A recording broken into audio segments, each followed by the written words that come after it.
Sabi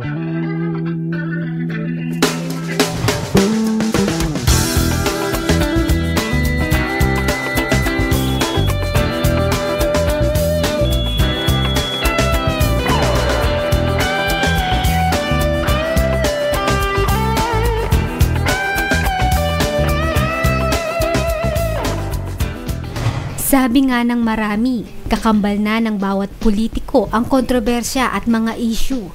Nasa tao na lang ito kung paano niya ito dadalhin at haharapin. Sa halos 4 na dekada ni Mayor Lito Atienza sa mundo ng politika, kabi-kabilang usapin ang kanyang sinalunga, nalampasan, hinaharap, at haharapin pa. Bali po ngayon, tatakbo kayo na Mayor ng Maynila.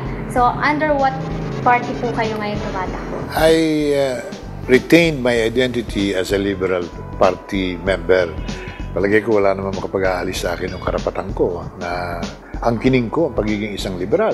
Sabi ko sa iyo, ako'y lumaki sa Partido Liberal, hindi ako nagbago ng partido kailanman, dumaan tayo sa batas militar, nilabanan natin yan, nanatili ako isang Liberal Party leader in Manila.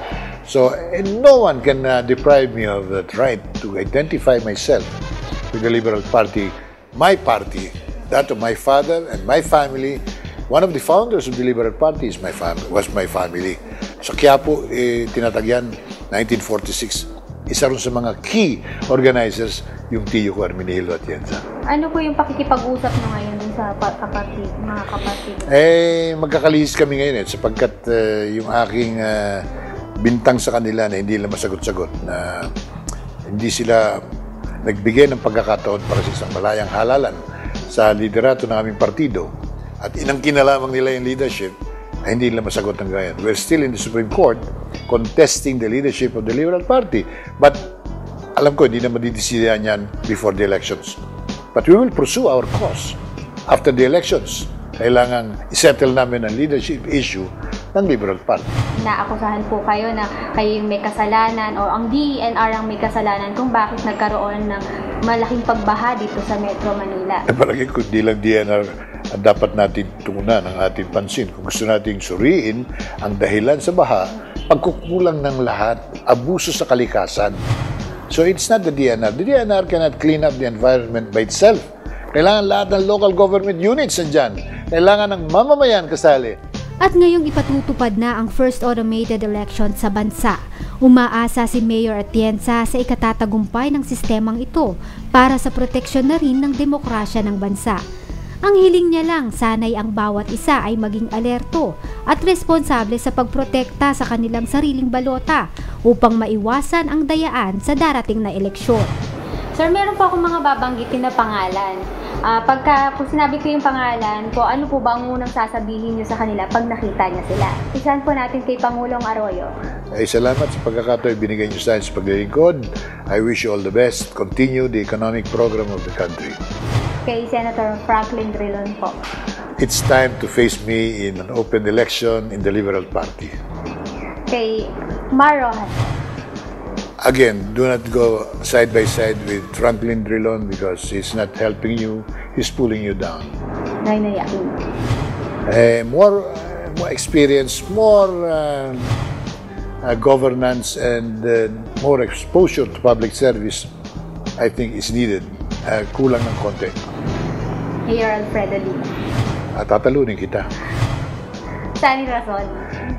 Better next time, more practice. Jun Lozada. Tell the truth. At kay LLDA, remove the fish pens. There is no other way. Linisin natin ang Laguna de Bay ng mga illegal na strukturang yan na inabuso ninyo sa nakaraang dekada para magkaroon ng sigla ang buong ekonomiya ng hindi lamang ng Rizal, Laguna, Metro Manila, ang buong bansa makikinabang sa isang malinaw na tubig sa Laguna de Bay na maiinom natin pagdating ng panahon.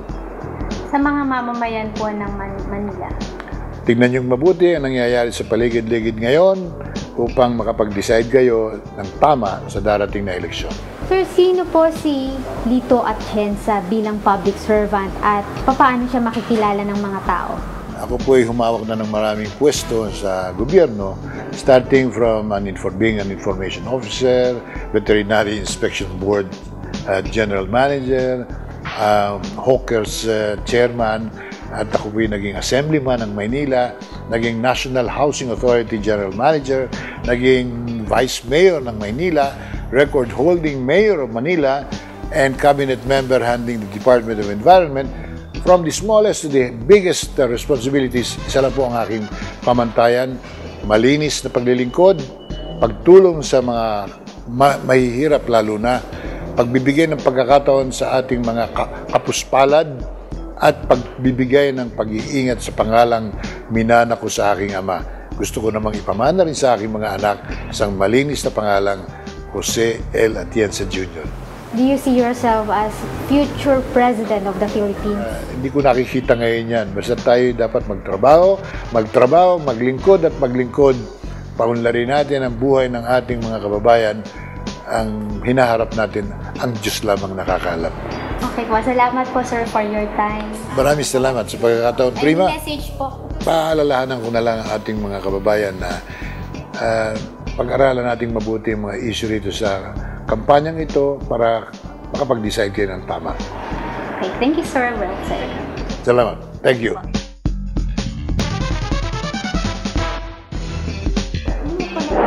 Di ba mag-congressman naman o government? Hindi ko ambition yan. Thank you. Thank you.